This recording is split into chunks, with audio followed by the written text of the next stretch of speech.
Good morning, everybody. Well, it's good afternoon, actually, really. Welcome to the Help Yourselves podcast.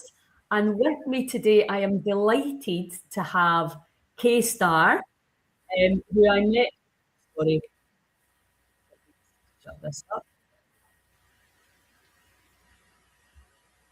Sorry, this is. We're having a few internet issues. Kay, good morning. Good afternoon. Good afternoon. How are you? I'm really great. How are you today? Absolutely. I am loving this weather. It is just the best, isn't it? How much better does it make you feel when the sun is shining? Yeah, it's fantastic. So I think we have a little delay.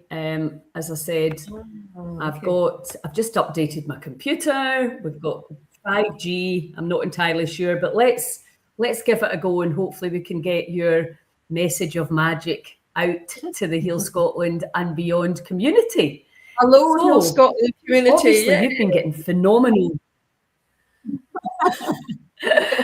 Obviously, you have been getting phenomenal PR, but can you just start off with your journey to where you are now and how you got into Life Magic? Okay, so Life Magic is a reimagining of something that I've been doing for many, many decades, actually. I used to run something called Thrivecraft, which is life coaching, business coaching, spiritual coaching, training academy. And my influences prior to that are, I was an ordained Buddhist. So I started my journey way back in my teens. Really? That I trained for 9 years, and then I was ordained for 9 years, and I was teaching retreats and classes, and obviously meditation is a huge part of Buddhism. So they're my roots, and I had done a psychology degree prior to that even. And then I decided to move on from Buddhism and moved from London to Devon and thought, well, I still want to help people thrive. How can I do that? And I discovered this thing called life coaching. I thought, well, that's a kind of good enough label, and started Thrivecraft in 2003 and built it up into a training academy where people were learning how to become life coaches and meditation teachers. And the special thing about Thrivecraft, it was very much infused with my late husband, who helped me start it up. And we put all everything together, everything that he knew about, everything that I knew about. And it was a real co-creation.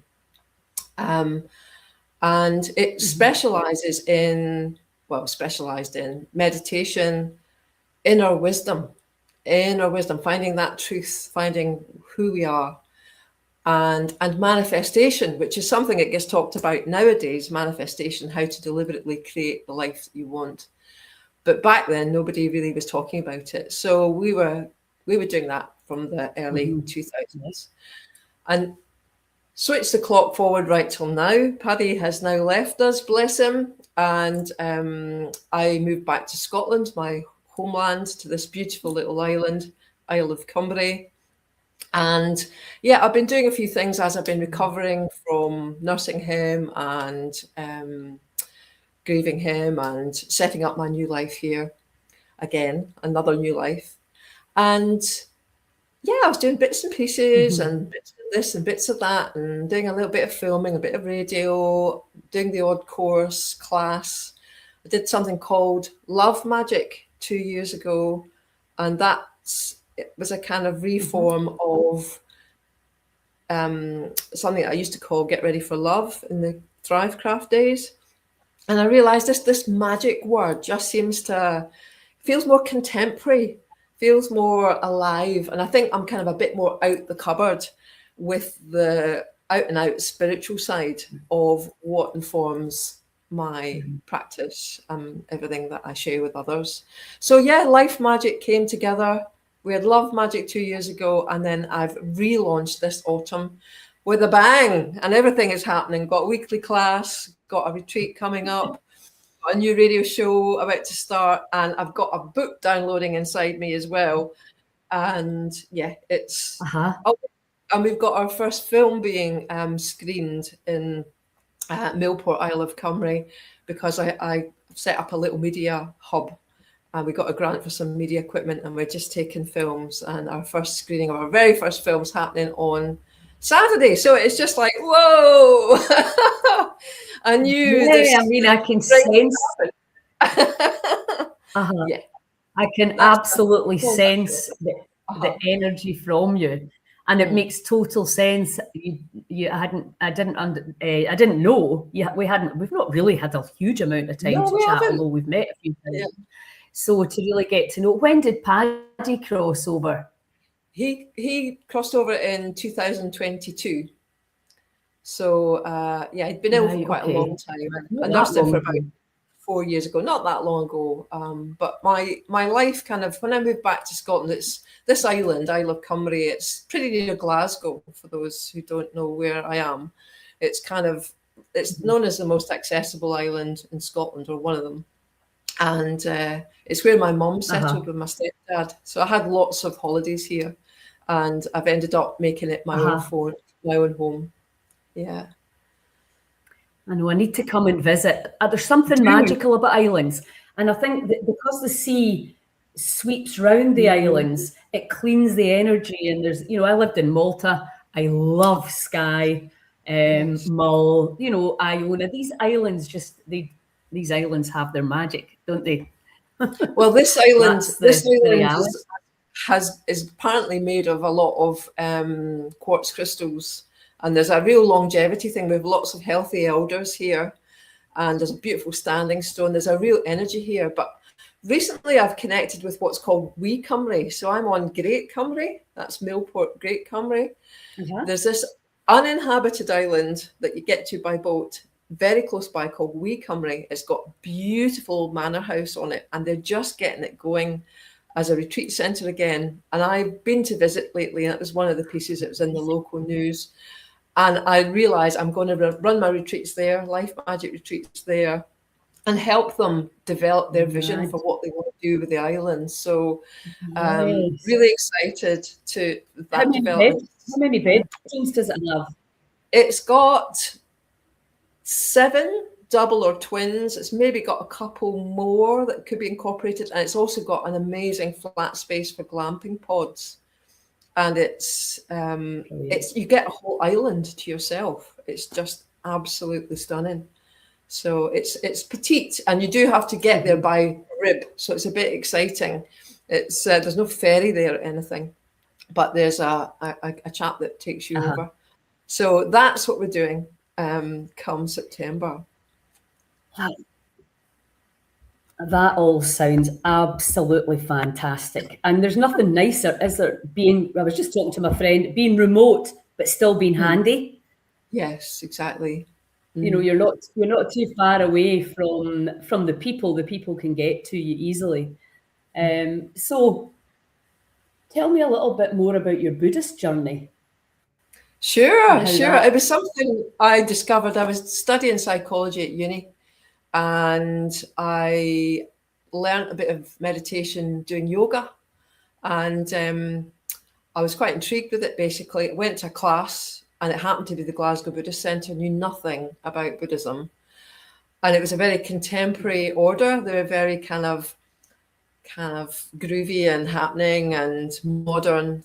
They were called the Western Buddhist Order at the time, and I learned meditation and started asking questions about Buddhism, and realized I really loved the teachings of the Buddha, the wisdom of the Buddha.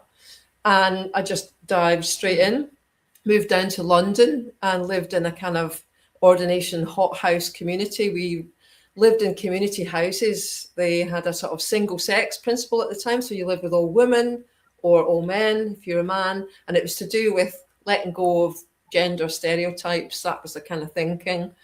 And you work businesses in the same way. So women ran their businesses and men ran their businesses. And we had all these beautiful, what we call right livelihood businesses, using ethical principles and meditation and skillful communication.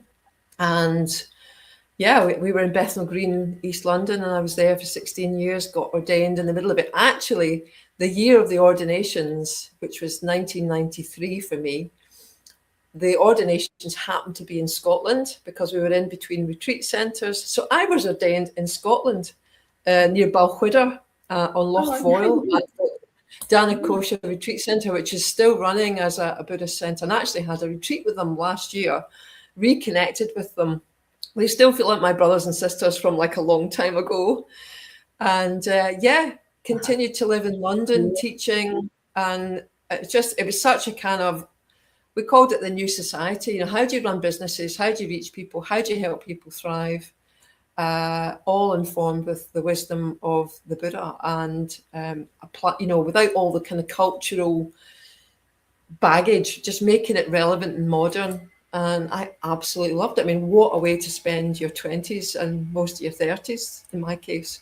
It was like semi-monastic and very, very in-depth. So I would be on retreat at least 6 weeks a year. It was an amazing experience. Yeah. Fantastic. And I mean, that's why you appear so happy. Because that's really ultimately that calmness inside and just that wonderful life that's almost childlike. And that, I mean, that's a compliment. Oh, thank you. I like that. You know, with the wonder of the planet and everything that's on it and her. And I think, you know, Scotland is a special landmass. You know, that the scenery and the land we have here is just like jaw-dropping, isn't it? Yes. Do you get midges there? We do get a few. We do get a few. I went in for a late swim. I'm running a weekly Life Magic class. I'll tell you more what Life Magic really is in a minute. But I've decided to run a weekly class, and it was so gorgeous. And we had such a lovely time together. And we had the fire door open in this beautiful cabin that we're in at the back of these grounds, surrounded by trees. And I thought, oh, let's go out and walk bare feet on the grass. So we did a walking meditation in the middle of our other things that we were doing. And there were a few midges around, but they didn't trouble us. So relatively okay on that score. But I was so moved. And, you know, Scotland, like you say, I came back, I thought, what I got, a message in my own meditation was, what do I need to attend to? What do I need to, you know, support me? Was get in the water.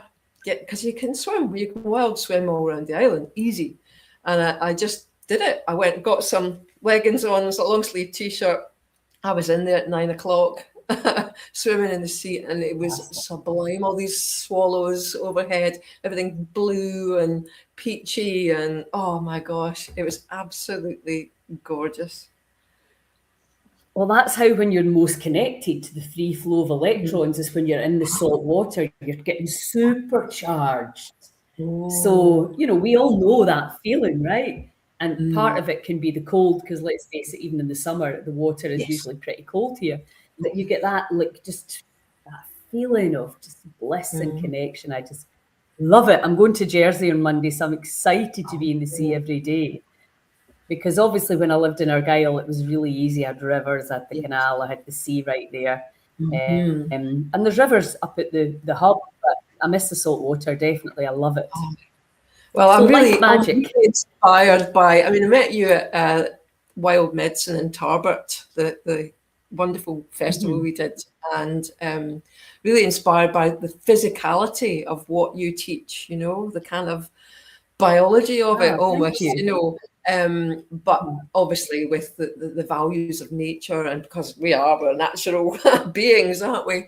And yeah, I think definitely the walking in the grass and the swimming in the sea and all that is just, it's so good just to connect with the elements. It's essential. You know, it's absolute. And I think in Scotland, let's face it, the weather is not always conducive to living outside or even being outside. So that's what, you know, I love about the hub, is that we're kind of replacing what a lot of us Scottish people who are in the bottom rung of the health ladder. Yes. And, you know, I'm really, really keen to get this information to to people in the poorer communities, and I mean that in the nicest possible way, that are not getting access and can't afford decent food, to get charged by nature, which is free. And the different ways that we can do that, because we categorically know when we take people out of poor wealth, when they start to generate a bit of wealth, they generate better health because they're not stressed all the time. So, it's definitely part of my understanding of, and in the kind of addiction communities, because we still have the highest, drug deaths and suicide rates, which I find, really incredibly sad. But we can be doing a lot more in these communities with the understanding of the electromagnetic side of the body.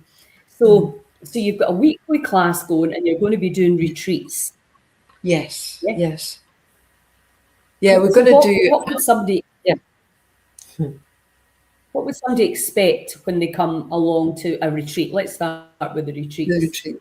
I mean, that's where it began. I love retreats. I've attended loads. I've given loads, and I just love that contained space. And we're going to do a weekend. And as I say, we're going to be on this gorgeous island. It will be really relaxed. There'll be a lot of guided meditation, and it won't matter if you've done it before or you haven't. People who enjoy my meditations say, "Oh my God, I've never gone there before. I didn't think I could meditate, but oh my goodness!" So there's something happens, so people can just be really guided in a very simple way into some of these meditations. And some of them are kind of, I think they've evolved. I mean, I've been meditating for 42 years now, and I've come across, I don't know, I suppose dozens of meditations, practiced them, and lots of inspiration and influences. So I've just kind of gathered all this stuff. I was quite influenced by the whole 5 Rhythms dance. I don't know if you're familiar with 5 Rhythms dance. It's a moving meditation. It's like you move your body. And yes, of course, we were dancing, weren't we, at Wild Medicine? And it's influenced by that as well. Kind of like all the chakras, I think when I was just Buddhism, I had developed my crown chakra, this chakra, my heart. But when I did 5 Rhythms, it felt like the lower chakras all got really involved as well. And that's just a poetic way of putting it. I don't know if that's kind of accurate, but so absolutely, the body gets involved, right? Yes, indeed. So we sit, we meditate, we do a bit of group work. I've got some beautiful processes that help connect people. And I think what happens is something about, I found this even as a life coach, I always use meditation to guide people into their true self at the beginning of a session, just a few moments. And it meant that you were immediately talking to their deep soul rather than a more sort of superficial version. So I think, when we get these sort of immediate ways to connect with people, and I can help people connect with the true self, myself included, as I'm giving the retreat. And then it's about, life magic in itself is about reviewing a whole life. So we review our life, we let ourselves dream into what would really be fantastic for ourselves.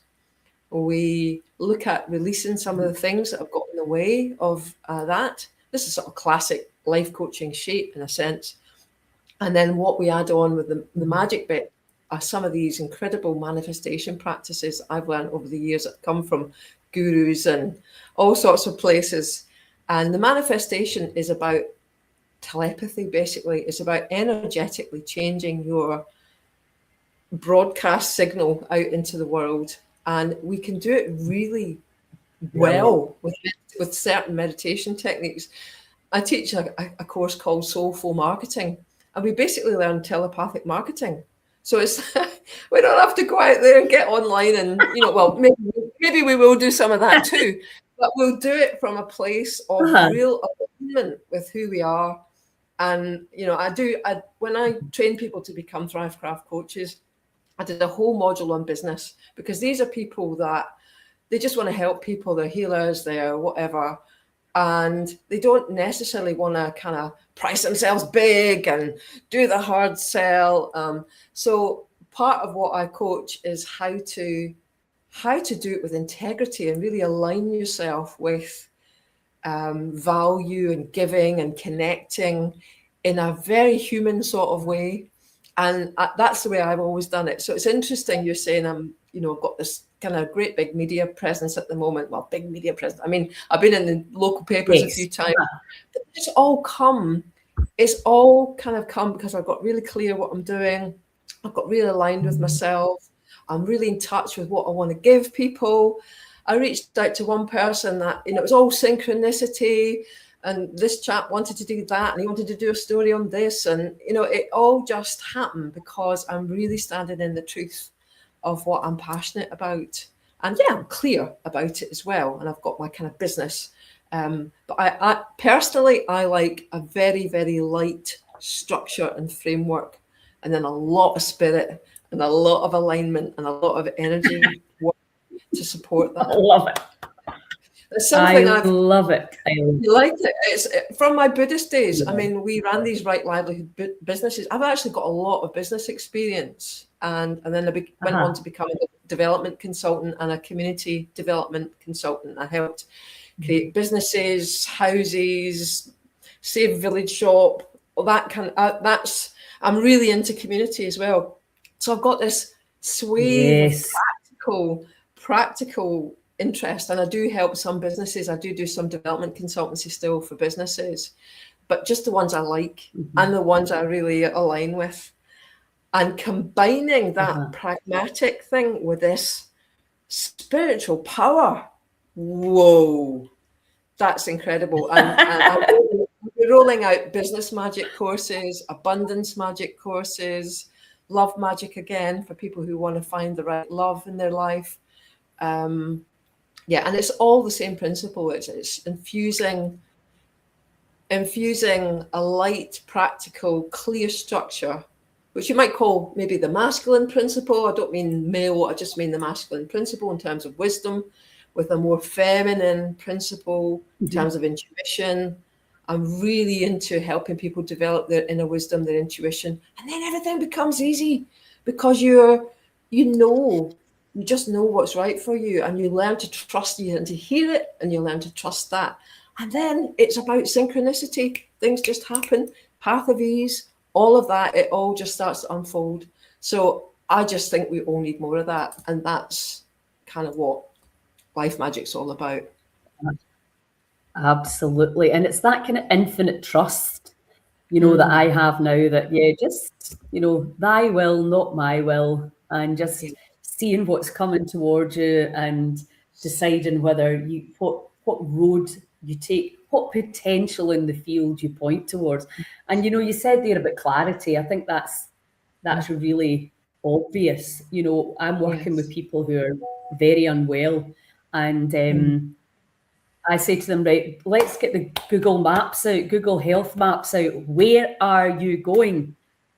Right. And that's what we talk about. That's where we put our focus and attention. And it might not arrive today or tomorrow, but it will arrive if you hold your course. And then we all know that's where the community comes in, because that's the challenging part. I can give people the knowledge that they need to change their microbiome and to change their energy levels. But if they can't sustain, the protocols long enough to changes, because ultimately we have to change things to get change, then, you're not going to get the result. Simple as that. Not in anything. It doesn't matter what you want to change. You have to commit. You have to show up. So, well, listen, that all sounds absolutely fantastic. And so people, where's the best place for people to find you? My new website is called Kstar, that's 2 R's, .com. Yeah, sorry about that. It's okay. I do have an old website which is kstar.tv, and that's got more of the broadcasting side, because I'm doing radio. I'm doing these, making these films and documentaries. But yeah, kstar.com is a new website. and which I'll be updating soon. It's just been created actually. But that was an example of the creativity and the synchronicity. I got introduced to the designer, and he did an amazing job for me. And now he's a friend, and he's coming to Life Magic. So it just feels great. He's done such a beautiful job of the redesign. kstar.com. Yeah, I know. All your marketing branding looks beautiful. That's all down to David. Well, I wish you good luck. Thanks. And I'm going to come and visit. I would love to That come would be over, great. and I would love to see the small place as well and the retreat centre, because we're always looking for venues, even if not for us, but for other people. Always ask me, do you know any good venues? And so it's really helpful for me to know and to have seen them, and then you can sell it a lot better. So amazing. So listen, thank you so much. Thank you. And I'll come to see you, of course, at Quarriers. I want to come and see you at Quarriers, so we'll do that too. I'll arrange a day and I'll come all about. Aye. Yeah, and all the incredible things that we're seeing there. I want to chat to you all about that as well. Okay. So amazing. Okay. Okay, Huge love, and I will see you very soon. Okay, best wishes, Lilia. Bye, everyone.